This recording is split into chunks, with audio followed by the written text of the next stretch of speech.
Bonjour à tous, on se retrouve aujourd'hui pour une vidéo qui va avoir comme sujet l'élection présidentielle 2022. Comme vous le savez, l'élection approche et chez Iria, on a eu à cœur de décortiquer les programmes des différents candidats pour pouvoir vous faire un résumé, notamment de la partie immobilière. On va donc s'intéresser au programme des trois principaux candidats, Emmanuel Macron, Marine Le Pen et Jean-Luc Mélenchon. On va dérouler le programme de chacun des candidats.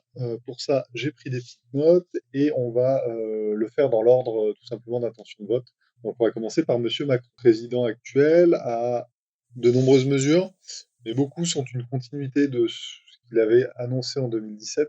Donc si on s'intéresse tout d'abord à la rénovation énergétique des logements, il y a trois mesures phares dans son programme, en tout cas on en a identifié trois, qui sont l'audit énergétique pour les ménages en précarité énergétique. Donc ce qu'il entend par là, ce sont les ménages qui ont des faibles ressources et qui habitent des logements qui sont énergivores.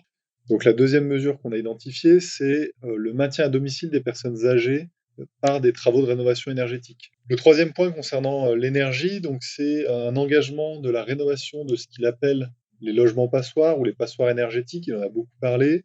Ce sont les logements qui aujourd'hui sont plutôt classés en G dans les diagnostics, les DPE. Donc son engagement, c'est de rénover 70 000 logements par an. Ensuite, on a regardé un petit peu tout ce qu'il proposait pour les propriétaires. Il n'y a pas de mesure qui change beaucoup. On va passer rapidement là-dessus pour s'intéresser aux propriétaires bailleurs et aux locataires. Donc, pour les propriétaires bailleurs et les locataires, il y a plusieurs mesures. Première, c'est d'étendre la caution publique pour les locataires à tous les locataires. Alors ensuite, une deuxième mesure, c'est de renforcer l'intermédiation locative. Qu'aujourd'hui, il existe des associations où vous pouvez aller les voir avec votre appartement et eux vont s'occuper de trouver un locataire, de le mettre en place, de s'assurer qu'il paye ses loyers. Ensuite, donc, il en a beaucoup parlé, on en a beaucoup entendu parler du bail de mobilité professionnelle. Qu'est-ce que c'est? Eh ben, en fait, c'est tout simplement un bail de courte durée, donc entre 3 mois et 1 an, sans dépôt de garantie. Voilà, pour Emmanuel Macron, c'est à peu près ce qu'on en a retiré de son programme concernant l'immobilier.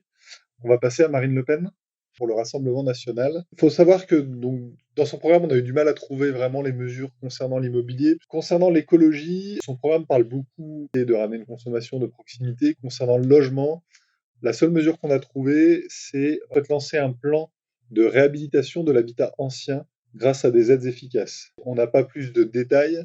Ensuite, donc, pour tous les primo-accédants, tous les accédants à la propriété, tous les propriétaires occupants, elle souhaite faciliter l'accueil des néo-ruraux, les habitants des villes, qui souhaitent s'installer à la campagne.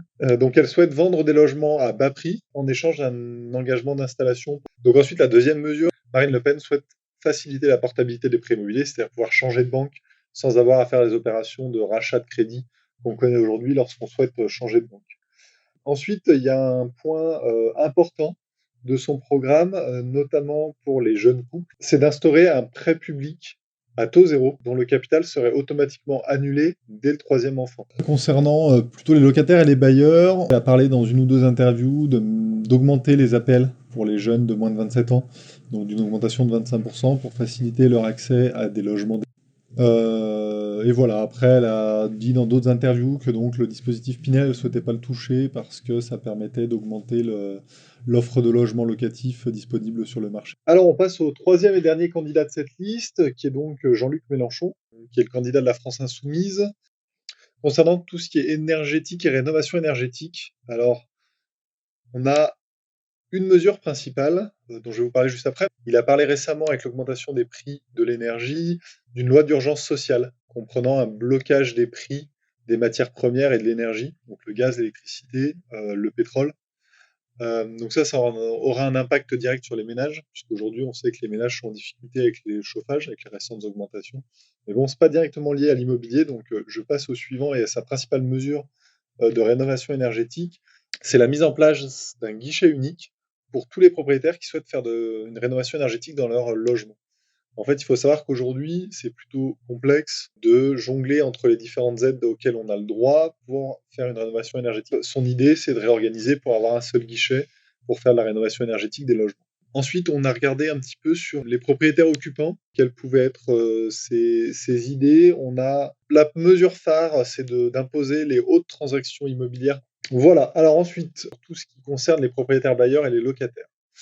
Une de ses premières mesures, donc, c'est de rendre la rénovation des logements passoires thermiques obligatoire avant toute remise en location. Ensuite, c'est de rendre obligatoire un permis de louer dans toute la France et de lancer un grand plan de rénovation des logements.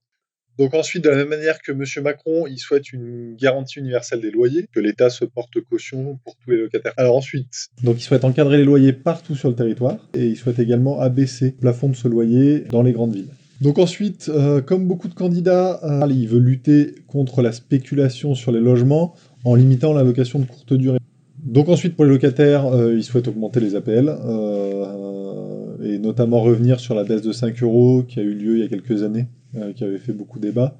Il souhaite également donc augmenter la taxe sur les logements vacants avec des paliers, c'est-à-dire que dans les zones tendues, les logements vacants, la taxe elle serait majorée de 50% la première année et majorée de 100% la seconde année. Un point important pour les propriétaires qui sont aujourd'hui en train d'investir dans du Pinel ou qui souhaitent investir dans du Pinel, Monsieur Mélenchon souhaite tout simplement supprimer les aides fiscales liées à l'investissement en Pinel. Voilà, je vais m'arrêter là. Si jamais on a raté des mesures, n'hésitez pas à nous en faire part dans les commentaires. Voilà, j'espère que cette vidéo vous a plu et je vous dis à bientôt pour une nouvelle vidéo.